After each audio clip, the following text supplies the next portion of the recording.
Sweet. I'm here to tell you guys my stats that got me into not only Stanford, the university that I attend, but also Notre Dame, Princeton, Carnegie Mellon, Johns Hopkins, University of Washington, Texas A&M, UT Austin, Rice, and Vanderbilt. I went to a medium, large-ish school. It was a decent sized school. It had 2,800 students in it, just about. And yeah, there were a lot of students, not that many POC in the AP classes. Like, come on. We had 4.0 unweighted GPA scale, and then up to 6.0 for weighted GPA scale. Another thing to mention is that we had block scheduling, because I don't know why, but we went to 4 classes one day, 4 classes another day. Classes were an hour and a half. They were long. Well, I didn't mention my bonnet. I hope you like it. I'm playing, I don't care. Okay, courses I took in high school. We're gonna start off with freshman year. I'm gonna say advanced. My school called it pre-AP, but it's basically just like a higher level class than what, you know, regular like biology would be or whatever. So yeah. So I was in advanced bio, I was in advanced English, advanced geometry, advanced world geography, principles of health science, which I forgot to mention, but my high school had us like on vocational tracks, I guess. So there was visual performance. Wow, I can't speak. There was a visual and performing arts, engineering, business, other things. I was on the health science track. So I'm gonna be taking courses every single year for this track. First class of that track was Principles of Health Science. I was also in Spanish 1 and basketball. And the reason I mentioned our block scheduling was because basketball is double blocked. So we went to that class every single day for an hour and a half. Fun times. Overall, freshman year, I think that I did a lot of sports and stuff. School was like fine, but I didn't have the best grades. I was a straight A student. But yeah, I think I did get probably the worst grades freshman year, like overall speaking. Yeah. Moving into sophomore year. Personally, I think that I peaked sophomore year, but who knows? I only took 1 AP class sophomore year, and that was AP World. Pretty common for a lot of people to just be taking 1 AP class sophomore year, so I was just taking 1. But I was also in Advanced English 2, Advanced Algebra 2, Advanced Chemistry, Spanish 2, Computer Science 1, which was like an intro to computer science. It was before the APCS class, and I was just like, yeah, you know, let me try it out. I was in 1 block of basketball instead of the double block class. The coach, you know, allowed me to do that, and then I switched into the track class. I was also in the 2nd class of that track, the health science track, which was called medical terminology. Great class. Overall, I would say sophomore year was really good. I ended up getting probably like the best grades of high school during sophomore year. The goal that I had set for myself at the beginning of the year, sophomore year, was to get 100 in all of my classes. I did not end up getting 100 in all of my classes, but I got like 599s, which is crazy. I did get 100, 599s, and then probably like 298s or something like that. So like it was really very good. Oh, I did not get a 98 in AP World. How am I kidding? I did not. It was a 98. Anyway, moving on to junior year. So sophomore me took 1 AP class and was like, yeah, you know, I'm fine. Junior me was like, let's go for it. And plus a lot of the classes were just transitioning into AP now because I had taken advanced before. So like, this is the next, you know, step.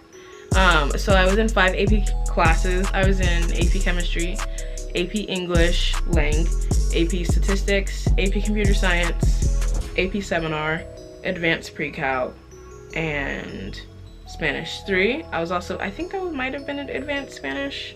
I'm not sure when they started the whole advanced Spanish thing or if they had one. And then I was in the 3rd class of that healthcare track with medical assisting. So yeah, and that class was so fun. We learned so many skills.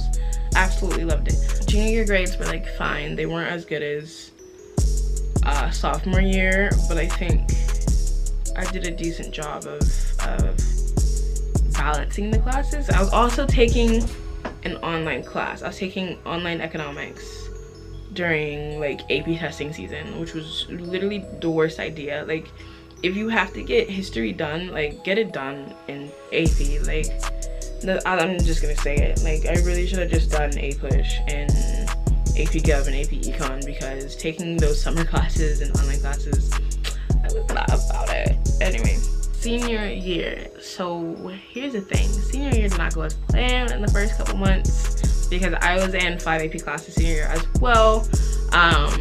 But I left AP Calc like 2 months into it because in order for me to graduate with the STEM endorsement, without taking like a specific track like engineering or whatever, I had to take 4 years of science and math, and it really just crossed my mind that I did not take 4 years of science.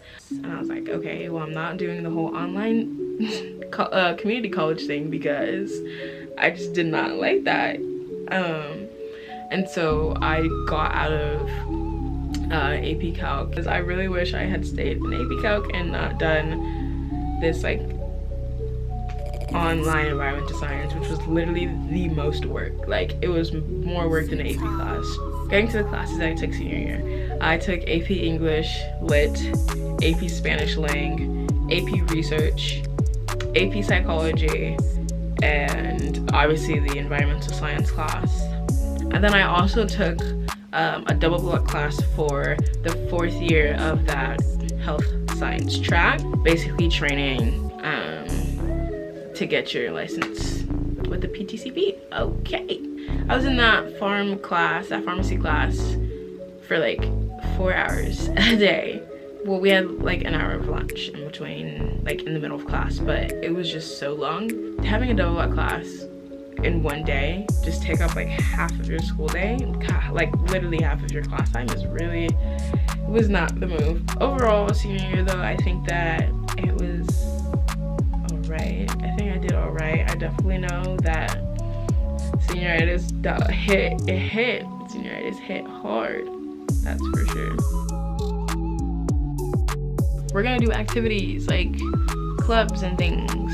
There's, you know, the generic clubs that you're in, right? Like student council. I was in that for I think like a year or something. I was in HOSA for I think 2 years. Yeah, there was a diversity club called Resilient Advancement in Diversity that my sisters had started, and I was a starting member and ended up, you know, becoming president of that. Definitely could have done a better job of being president, anyway. But yeah, so those are like the clubs I was a part of, but I was also a part of 3 sports teams, 2 at my high school and then 1 that was like club in the area. So freshman year I played basketball, I ran track, and I played rugby. It was a lot. Like, I distinctly remember running from track practice because I literally had a carpool to catch for rugby practice in like 20 minutes, and I was like, how am I supposed to do this? Like, my school is 2 miles away. I'm tired, 1, and 2, I have textbooks in my backpack. Like, what am I supposed to be doing? But I ended up making it, which I'm, you know, proud of because I literally have 0 endurance. Anyways, aside from that, like volunteering and like other stuff that I did extracurricularly, I was like a church usher. I taught Sunday school. I had multiple jobs throughout the school year and in the summer. And then I participated in summer programs. So my sophomore year, I applied to the Telluride Association sophomore seminar. at Cornell. I got an interview, but I didn't end up getting selected, but I thought it was a good practice for like applying and like trying things and just like putting yourself out there. In a year, I ended up applying to Carnegie Mellon's Summer Academy for Math and Science, and I actually, you know, ended up attending 6 weeks. It was honestly a great time. And for literally all of you Mites people out there that are probably gonna troll Sam's, like Sam's was really fun. And you cannot say that Sam's is a Mites rejectee program, because I didn't even apply to Mites, so there you go. During my senior year, I ended up applying to the Google Computer Science Summer Institute and getting in, and so I attended that for 3 weeks in Kirkland before I got to Stanford, and I think it was a great time, really great time. I think that I learned a lot, met some crazy talented people, my gosh, and yeah. Okay, awards. So main awards that I remember from high school. Okay, so the one award I got a freshman year was for sports, and it was the best back. So in rugby there are forwards and backs, and I got like most valuable back award for my club team. Yeah. Sophomore year though, I got defensive player of the year for basketball. I also got women's track most valuable player, but then I also got an academic award of achievement for my grade, and each grade in my school had like over 700 kids, so I peaked sophomore year. It's really honestly the reason. Both sophomore year and junior year I qualified for regionals for track and triple jump. Sophomore year again I ended up placing in finals. Junior year I didn't. Okay, we're gonna do AP scores first. I took 10 AP tests. I was in 10 AP classes legitimately. Sophomore year, I was in world history and I got a 4. Junior year, I was in 5 APs. I got a 4 in chemistry. I got a 4 in computer science. I got a 5 in English Lang. I got a 5 in AP seminar. And I got a 4 in statistics. I knew a 5 in chemistry was going to be a stretch. I really thought I was gonna get a 5 in stats, so this 4, I don't know where it came from.